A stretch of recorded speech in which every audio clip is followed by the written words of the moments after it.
Hi, today we're going to review some things from grade 10 that we learned about linear and quadratic relations. So there's a number of things that you need to know how to do going forward. Again, that I'm just going to have to assume that you know how to do. So we're going through that today. So if there's anything that's giving you trouble, make sure you rewatch the video, come see me, do whatever you need to do in order to master these skills because they're really important going forward. So the first thing you need to know how to do is solve equations, linear or quadratic. So this example here is a linear equation. So solving an equation means finding the value of the independent variable which satisfies left side equals right side. Okay, so that's what you're doing algebraically. But graphically, it's equivalent to finding the point of intersection. So this is explaining it algebraically, this is explaining it graphically. So this first example, 2x plus 5 equals minus 7x plus 6. So really, you're trying to find the value of x that makes left side equal to right side, and that's only going to happen one time. Visually, you can graph 2x plus 5. Okay, so it goes through the y-intercept of 5, then a slope of 2. And you can graph minus 7x plus 6, which goes through a y-intercept of positive 6 and slopes down at negative 7. And this point of intersection, where they intersect, that's the solution. But we need to find it, in this case, algebraically. So to do that, we isolate x. So first, identify that it's linear, and then that means you have to isolate x. So we have 2x plus 5 equals minus 7x plus 6. We need to get all the x's together and all the numbers together. So we put this 7x to the other side, which means we're subtracting 7 from both sides. So 2x minus 7x. And then we want this 5 over here. So you subtract 5 from here, which means you're also subtracting 5 from over here. So 2x minus 7x is minus 5x. 6 minus 5 is 1. Sorry, this was a negative 7x, so that should be plus 7x. So sorry, minus 7x, when you're moving it over, you should be adding a 7x. So that becomes 9x equals 1. Now to isolate the x, you need to divide both sides by 9. So you get that x is equal to 1 over 9, and you should leave it as a fraction. So to find the y value, you put this x value into either 2x plus 5 or minus 7x plus 6. It doesn't matter because this is the solution, the x value of the point of intersection, so you should get the same y value either way. So let's just put it into 2x plus 5. Okay, so 2 times 1/9 is just 2/9. And then I'm going to write 5 with the denominator of 9 so that I can add these fractions together. So that's 45 over 9. So I get 47 over 9, or that can be written as 5 and 2/9. Because 9 goes into 47 5 times evenly to get to 45, and then there's 2/9 left over to get to the 47/9. So your solution here then is 1/9 and 47 over 9, which is the value of that point of intersection.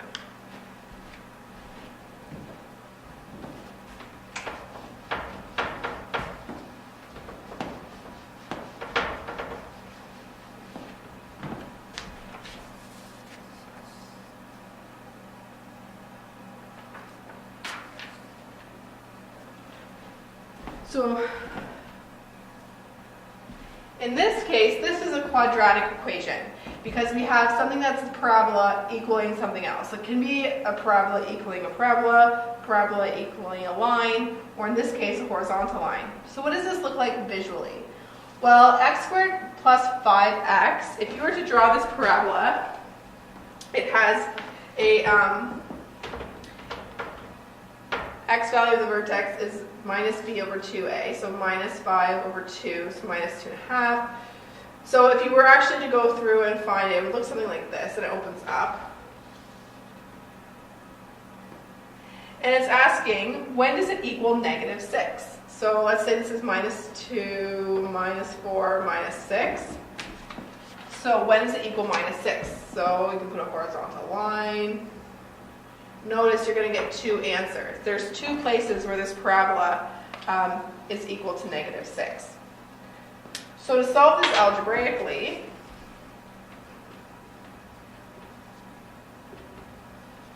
you need to put it in standard form. So you need to have it in the form blah, blah, blah equals 0. So you need to move this 6 to the other, this negative 6 to the other side. Notice here that you cannot isolate x. You can't get x by itself because you have an x squared and an x. So it's x squared plus 5x and then plus 6 equals 0.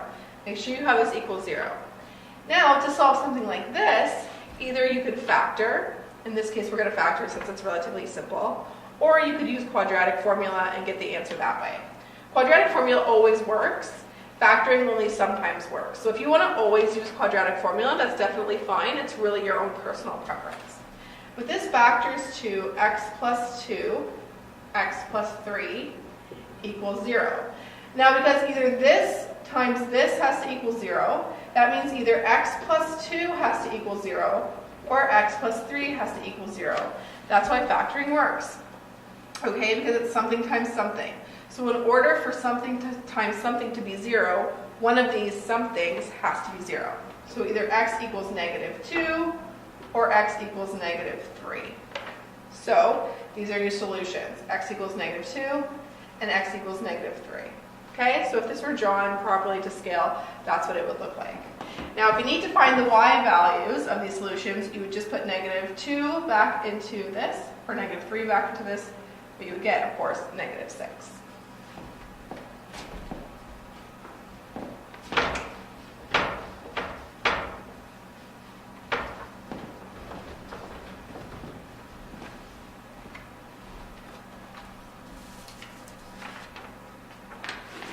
So in general, when you're asked to solve a linear relation or you have a linear equation, this is basically what you have to do. You just have to get x by itself. So the first step is you get rid of any of the fractions, and you do this by multiplying by the lowest common multiple. Then you would eliminate any brackets, isolate the variable, get it by itself, and then find the y value using that variable if you needed it. You don't always need the y value. You have to look at what the question's asking. Notice with the linear equation, there's only ever one solution, and there's always one solution, always exactly one solution. That's because when two lines cross, there's only one point of intersection. The only time that's not true is if you have two parallel lines, so the same slope and different line intercepts. That would mean that there's no solution. Or if there's infinite solutions, if it's actually the same line, then they intersect everywhere because it's the same line just on top of each other.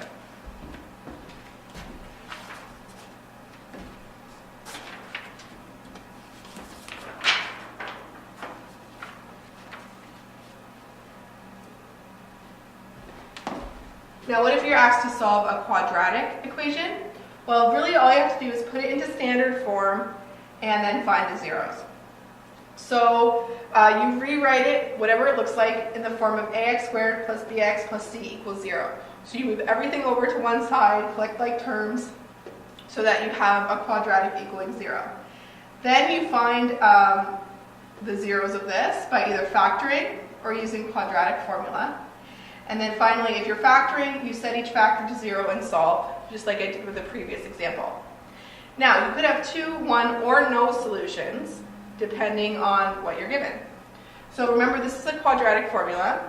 X equals negative b plus or minus the square root of b squared minus 4ac all over 2a. So you use that from standard form, okay? It has to be in standard form, like this, in order to put those a, b, and c into the quadratic formula.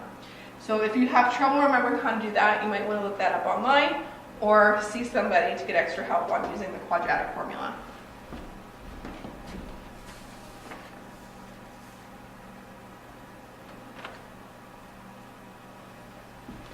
Finally, the next thing we need to know how to do is to find the vertex, and that's of course of a quadratic relation.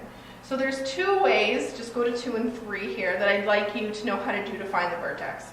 So first is from standard form, so in again this form, ax squared plus bx plus c. You use the fact that the x value of the vertex is equal to negative b over 2a. Okay? So that is something something that you just have to remember. The x value of the vertex from standard form is minus b over 2a. So here's your b value. So x is equal to minus 6 over 2, and then our a value here is 1. So in this case, it's just minus 6 over 2, or negative 3. So the x value of the vertex of this function, of this equation, is minus 3. So to find the y value, I just put that into the equation. So y equals negative 3 squared plus 6 times negative 3 plus 7. So this is just positive 9 minus 18 plus 7. So that is negative 2. So the vertex here is minus 3 minus 2. Okay, using this fact. So just have that memorized. Alternatively, if you want, you can find the zeros and then use the fact that the x value of the vertex is halfway between those two zeros because you're using symmetry. So in this case, I could do minus b over 2a, just like I did up here. Or I could factor it to find the zeros, so x plus 4, x plus 1. The zeros here would be, the zeros are x equals negative 4 and x equals negative 1. So the x value of the vertex would just be halfway in between. So minus 4 minus 1 divided by 2.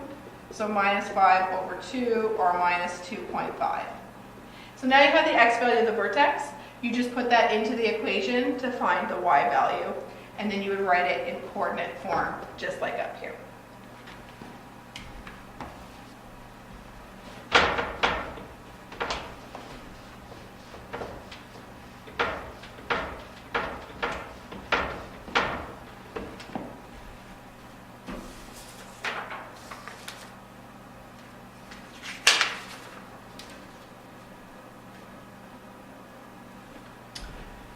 Graphing is extremely important. You need to be comfortable with graphing any line that I could give to you or any parabola I could give to you.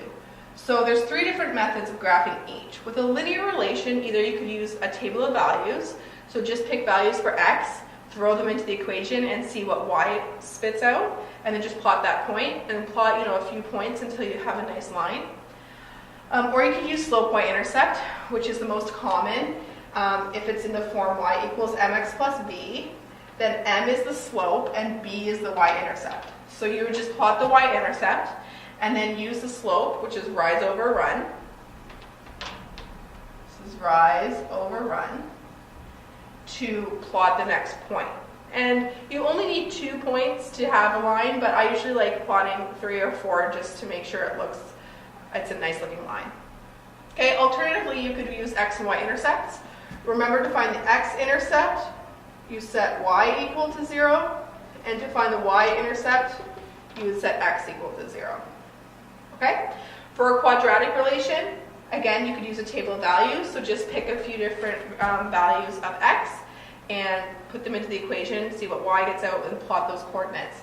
This is a bit more difficult with the parabola, though, because you need to make sure you have that shape of where it's opening up or down, whereas a line, it just continues along those coordinates. But with a table of values with a quadratic, you need to make sure you have enough points to properly show where that vertex is. So that's not really a great option. It's just kind of like if you're stuck and you don't know what else to do.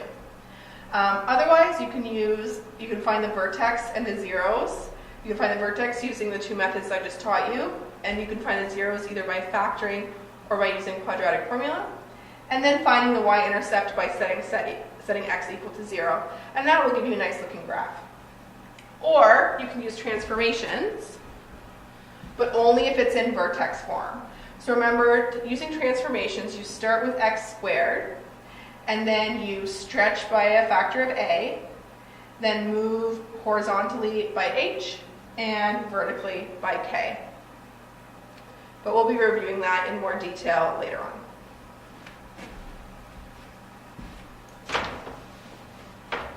So before we do the rest of this note, I'm just going to do a quick example of graphing a line and graphing a parabola. So get out a piece of graph paper. Okay, so the line I'd like to do is minus 3x plus 5. And notice here is my x-axis, and here's my y-axis. So I'm going to use slope y-intercept because it's in mx plus b form. So this is the b value, so this is the y-intercept. So this is my y-axis. It's going to intercept at 5. So I go up 1, 2, 3, 4, 5. So there's my first point. That's my y-intercept. I'm happy. And then I find the next point by using my slope. Now my slope is minus 3. Okay, so you might want to write it as over 1, so you remember that there's a run. So remember, this is rise over run. So my rise is negative 3, which means I go down 3, and my run is 1. So here's my next point. I go down 3 and over 1. And just for fun, let's find another point. I go down another 3 and over another 1. Okay? And then you use a ruler to connect these lines, these points. Put arrows on each end, and there you have your line.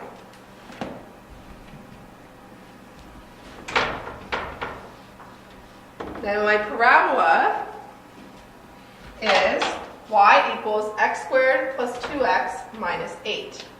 So I want to be able to find the vertex as well as the zeros and the y-intercept. So this is factorable, so I'm going to do that. This is just x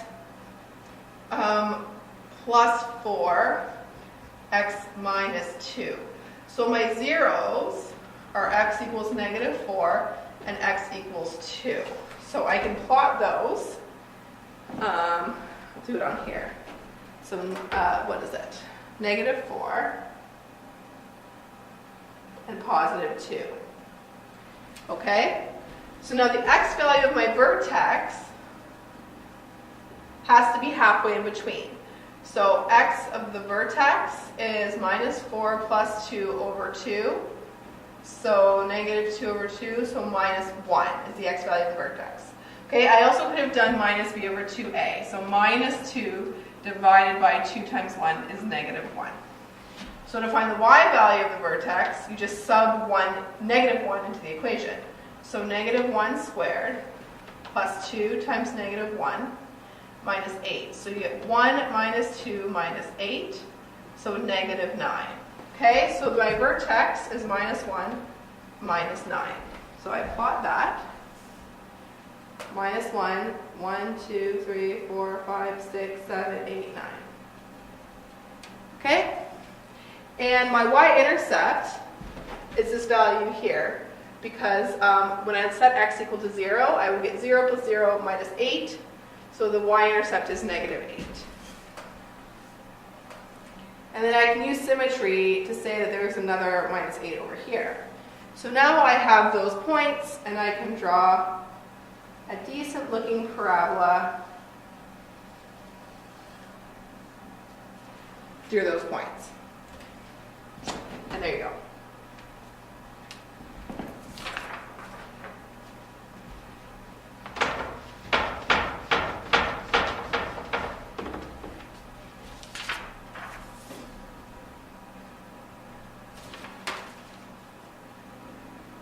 Finally, word problems, everyone's favorite, right? So in any word problem, the hardest part really is understanding what the problem is asking you. Then after you are able to do that, then it's just the mechanics of the actual math that I've already taught you in this note. So first you have to understand the problem, decide what you need, make a sketch or a graph, something to help you understand what's going on, choose your method and execute it. But finally, you should always verify. If you're doing an assignment for me, you should always verify that your answer is right. That's where you're going to get your marks under thinking or inquiry, is if you go that extra mile and actually verify that you did it properly. Now, if you're not given an equation, the hardest part there is actually finding what the equation is. So first, to identify your variables, let x represent blank in blank, and then let y represent blank in blank. Write the equation, and then go through these steps again.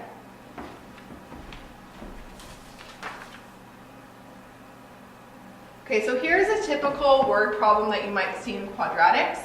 A ball follows this path, h equals minus 4.9t squared plus 25t plus 1.9, where h is the height in meters. So notice they've identified its height in meters, and t is time in seconds.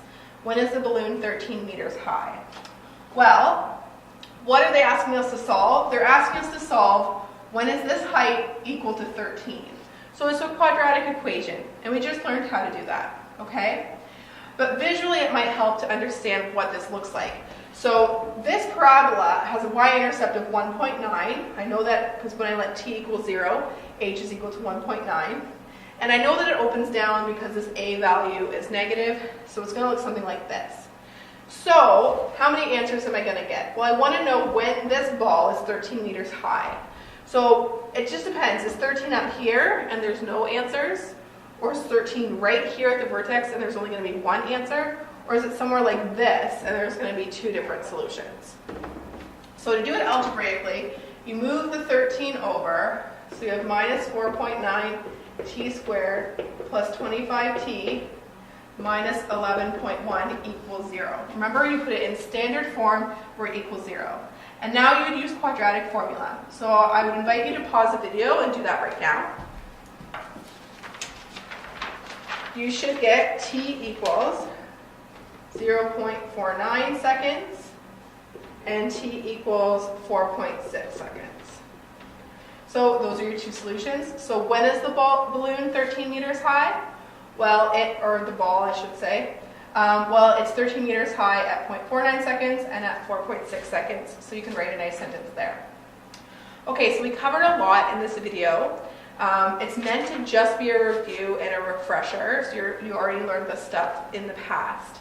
So if there's anything that really is causing you trouble, make sure you rewatch the video. Come seek help as much as possible. And really this stuff is just about practice, practice, and practice.